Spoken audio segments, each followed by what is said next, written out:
اب جی آپ نے ارد گرد نہیں دیکھنا، آپ نے ایک سجدے والی جگہ پہ دیکھیں، رکوع کریں، اپنے پاؤں کی طرف دیکھیں، اب ارد گرد سے کٹیں اور بالکل الفاظ کے ساتھ ان معاملات پر غور و تدبر کرتے ہوئے نماز پڑھیں۔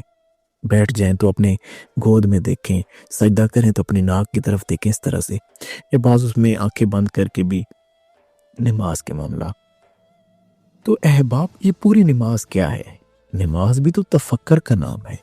نماز میں درجہ احسان تو نصیب ہی اسی کو ہوتا ہے۔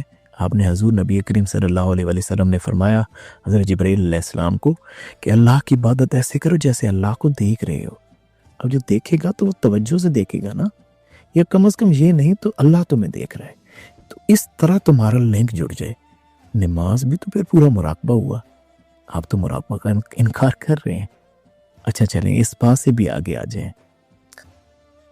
احباب غار ثور کے اندر حضرت ابو بکر صدیق رضی اللہ تعالیٰ عنہ کے ساتھ حضور نبی کریم صلی اللہ علیہ وسلم نے 3 دن گزارے۔ اب وہ تفکر اور توجہات کا ایسا سلسلہ تھا کہ جب آپ مدینہ شریف پہنچے تو بہت ساری روایات ہیں، جس میں ایک روایت میں یہ ہے کہ لوگوں کو یہ پہچان نہیں ہوتی تھی کہ حضور کون سے ہیں اور حضرت بکر صدیق کون ہیں۔ دونوں کے ہاتھ چومنا شروع کر دیے تو حضرت ابو بکر صدیق رضی اللہ تعالیٰ عنہ کو یہ محسوس ہوا کہ لوگ مجھے حضور سمجھ رہے ہیں، تو آپ نے اپنا دستار مبارک کھول کر حضور کے اوپر چھاؤں کرنی شروع کر دی تاکہ پتہ چلے کہ آقا کون ہے اور غلام کون ہے۔ تو یہ کیا معاملہ تھا؟ وہاں پہ کیا ایسا معاملہ ہوا؟ حضرت علی المرتضیٰ شیر خدا رضی اللہ تعالیٰ عنہ، کیونکہ آپ اس ہجرت کے بعد گئے تو ایک جگہ پہ جب آپ وہاں پہ پہنچے مدینہ میں تو حضرت ابو بکر صدیق رضی اللہ تعالیٰ عنہ کہیں کھڑے تھے، تو آپ نے جا کے پیچھے سے انہیں پکڑ لیا محبت سے کہ حضور۔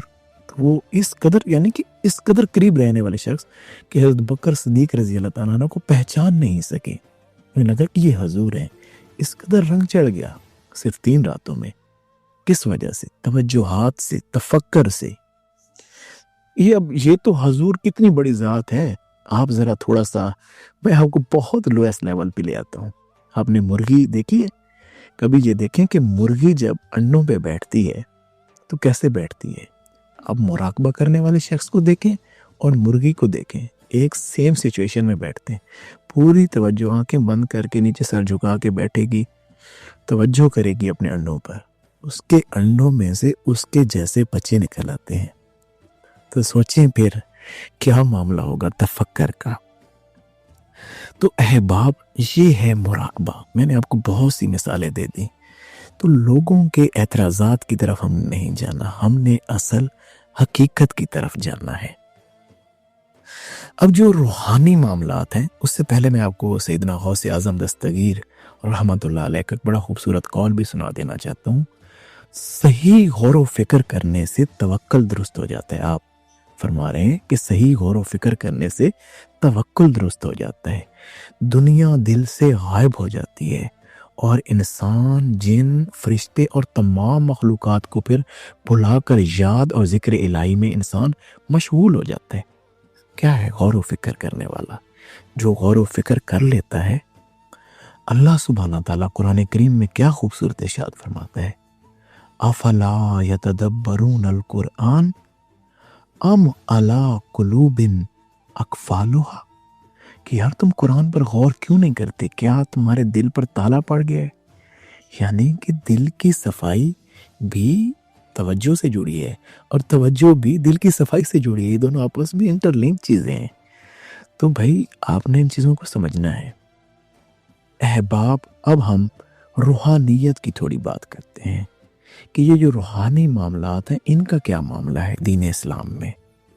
تو ہم حضور جان عالم صلی اللہ علیہ وآلہ وسلم کی بارگاہ خاص میں چلتے ہیں۔ آپ صلی اللہ علیہ وآلہ وسلم کا فرمان علی شان ہے، مومن کی فراست سے ڈرو کیونکہ وہ اللہ کے نور سے دیکھتا ہے۔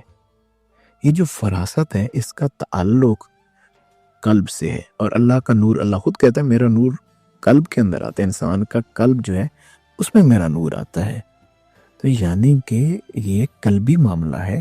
مومن کو کوئی ایسی فراست قلب میں نصیب ہوتی ہے کہ وہ اللہ کے نور سے دیکھنا شروع کر دیتا ہے۔ اللہ اس کی آنکھوں کے معاملات قلب کے ساتھ ایسے جوڑ دیتا ہے کہ اس کا قلب وہ چیز بھی دیکھ لیتا ہے جو عام آنکھ نہیں دیکھ سکتی۔ بھلا کیسے؟ چلے میں آپ کو حضور کے یاروں کے آج معاملات سمجھا دیتا ہوں، آپ کو سنیں گے تو انشاءاللہ آپ کا ایمان تازہ ہو جائے گا۔ سیدنا عائشہ صدیقہ رضی اللہ تعالیٰ عنہ سے مروی ہے کہ حضرت ابو بکر صدیق رضی اللہ تعالیٰ عنہ نے آپ کو 20 وسق یعنی کہ تقریباً 5 من کھجوریں وہ آپ کو ہبہ فرمائی، لیکن پھر بعد میں آپ نے وصیت فرمائی کہ اے عائشہ کہ اگر تم نے وہ کھجوریں توڑ لی ہوتی تو پھر تو اور بات تھی، ابھی کیونکہ کھجوریں لگی ہوئی ہیں تو میں وصیت کرنا چاہتا ہوں، میں اپنا مال اپنے تمام اولاد کو پیش کرنا چاہتا ہوں، تو میں یہ چاہتا ہوں کہ وہ جو میں نے آپ کو 5 من کھجوریں ہبہ فرمائی تھی آپ اس کو چھوڑ دیں اور اپنے تمام بہن بھائیوں میں تقسیم فرما دیں۔ تو حضرت عائشہ صدیقہ رضی اللہ تعالیٰ عنہ نے فرمایا ابا جان آپ پہ جان قربان، تو آپ نے فرمایا پھر ٹھیک ہے، آپ نے یہ جو کھجوریں ہیں اپنے 2 بھائیوں اور 2 بہنوں میں تقسیم کر دینی ہے۔ تو حضرت عائشہ صدیقہ رضی اللہ تعالیٰ عنہا نے یہ فرمایا کہ حضور میری تو ایک ہی بہن ہے، چلیں 2 بھائی تو ہیں لیکن بہن تو میری اسما صرف ہیں، تو آپ فرما رہے ہیں کہ 2 بہنوں میں؟ تو حضرت ابو بکر صدیق رضی اللہ تعالیٰ عنہ فرماتے ہیں کہ بنت خارجہ کے پیٹ میں مجھے ایک بیٹی دکھائی دے رہی ہے، ابھی بیٹی پیدا نہیں ہوئی۔ آپ نے فرمایا آپ نے اللہ کے نور سے، اور پھر حضرت ام کلثوم بعد میں پیدا ہو گئے، تو وہ آپ نے پہلے ہی اس چیز کا اظہار فرما دیا۔ حضرت ابن سعد رضی اللہ تعالیٰ اسی کو روایت کرتے ہیں، فرماتے ہیں کہ آپ نے فرمایا کہ اللہ نے میرے قلب پہ یہ القاء کر دیا کہ ان کے پیٹ کے اندر میری بیٹی ہے۔ تو یہ اب کیا ہے؟ یہ کون سا نور ہے؟ یہ روحانی معاملہ ہے نا، یہ کوئی عام معاملات میں تو نہیں ہے ایسا معاملہ۔ چلیں تھوڑا آگے چلتے ہیں، اب چلتے ہیں سیدنا عمر فاروق رضی اللہ تعالیٰ عنہ کی طرف۔ حضرت عمر فاروق رضی اللہ تعالیٰ عنہ نے ساریہ رضی اللہ تعالیٰ عنہ کو جنگ کے لیے بھیجا نہاوند میں۔ نہاوند کا ڈسٹینس ہے مدینہ شریف سے 1979 یعنی کہ 1979 کلومیٹرز، کتنا تقریباً یعنی کہ راؤنڈ اباؤٹ 2000 کلومیٹر، اتنے ڈسٹینس پر ہیں۔ آپ بیٹھے ہیں مسجد نبوی میں خطبہ دے رہے ہیں اور وہیں سے کہتے ہیں کساریہ پہاڑ کی طرف ہو جا بھائی، پیچھے سے حملہ ہونے لگا ہے۔ کشف عیانی عیان طور پر دکھ رہا ہے کہ وہ معاملات 2000 کلومیٹر پہ کیا ہو رہے ہیں، اور وہاں سے آواز بھی دی، آپ کی آواز وہاں سے 2000 کلومیٹر سے ٹریول کرتی ساریہ رضی اللہ تعالیٰ عنہ کو سنائی دی کہ یہ مجھے بتایا جا رہا ہے۔ اب یہ کیا ہے؟ کیا یہ روحانی معاملہ نہیں ہے؟ آپ اس کو کیا سمجھتے ہیں؟ اب آپ بتائیں نا یہ کیا ہے چیز۔ چلیں اور آگے چلیں، سیدنا عثمان غنی رضی اللہ تعالیٰ عنہ، آپ کے ایک جو ہے وہ غلام تھے مہجن، تو آپ فرماتے ہیں کہ وہ ان کے ساتھ تھے، تو کہیں آپ گئے سفر کر کے کسی جگہ پہ، تو وہاں ایک عورت آ گئی بہت غم کی ماری پریشان تھی، تو اس نے آ کے عرض کیا عثمان غنی رضی اللہ تعالیٰ عنہ کو کہ حضور میں نے نا زنا کا ارتکاب کر لیا، مجھے نا مجھ پہ زنا کی حد لگائیں۔ آپ نے اس کو کہا مہجن کو کہ اس کو بھگاؤ یہاں سے۔ ایک دفعہ انہوں نے بھگا دیا، پھر وہ دوسری دفعہ آئی، پھر اس نے وہی بات کی، پھر تیسری دفعہ بھی آئی۔ جب تیسری دفعہ آئی تو مہجن جو تھے انہوں نے کہا حضور یہ جو خود اعتراف کر رہی ہے کہ اس طرح کا معاملہ ہے، تو آپ نے فرمایا او نا واقف مہجن، مصیبت اور پریشانیاں انسان کے ساتھ بہت ساری چیزیں دے آتی ہیں، آپ نے فرمایا اس کو لے جاؤ، اس کو کھانا وغیرہ کھلاؤ، اس کی ذرا اس کو آرام دو۔ تو آپ مہاجن جو ان کو لے گئے، ان کو کھانا وغیرہ کھلایا سارا سب کچھ، تو کچھ ٹائم کے بعد وہ پھر دوبارہ، تو آپ نے فرمایا کہ اس کو نا بہت سارا مال کشمش اور بہت ساری کھجور اور یہ چیزیں دو، اور اس کو لے جاؤ اور اس کے قبیلے کے لوگوں کو واپس کرو۔ تو وہ حضرت جو مہاجن تھے آپ کے غلام تھے ان کو لے کر جا رہے تھے، تو انہوں نے پھر اس عورت سے پوچھا کہ اب تو کیا وہی بات کرتی ہے جو تو حضرت عثمان غنی رضی اللہ تعالیٰ عنہ سے کر رہی تھی؟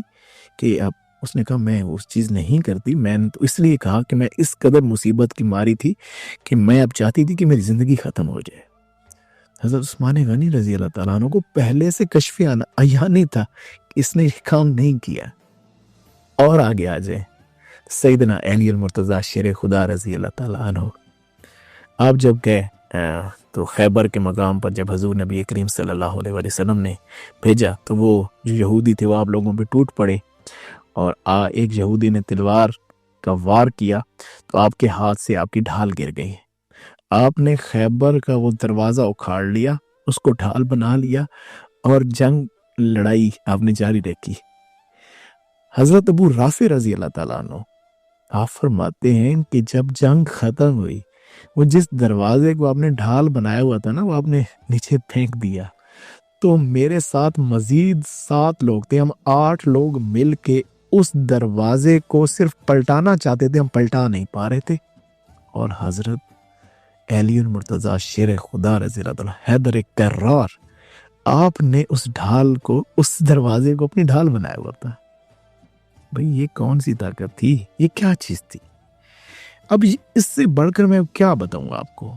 لیکن یہ مراقبات، روحانی معاملات، یہ جو ان چیزوں میں سے گزرا نہیں نا، تو وہ ان چیزوں کا ضرور انکار کرتا ہے، ان چیزوں سے انکار کر دیتا ہے۔ لیکن جو شخص ان معاملات سے وابستہ ہوا، لیکن جو خشک مولوی ہوگا، جو صرف اور صرف ایک سپیسیفائز لوگوں کو اس چیز پہ کر دے گا، اس کا پھر اثر بھی نہیں ہوگا۔ تو جس کو روحانی معاملہ نصیب ہوا نا، جس کو روحانیت کی یہ مہ ملی، جو حضور جان عالم صلی اللہ علیہ وسلم کے در سے ملتی ہے، تو یقین جانے اس کو بڑے، وہ پھر حضور سے اصل محبت اسی کو ہوتی ہے، اللہ اسی پہ مشاہدات کھولتا ہے۔ تو اللہ سبحانہ تعالیٰ ہمیں سمجھ کی توفیق عنایت فرمائے۔ جزاک اللہ۔ السلام علیکم۔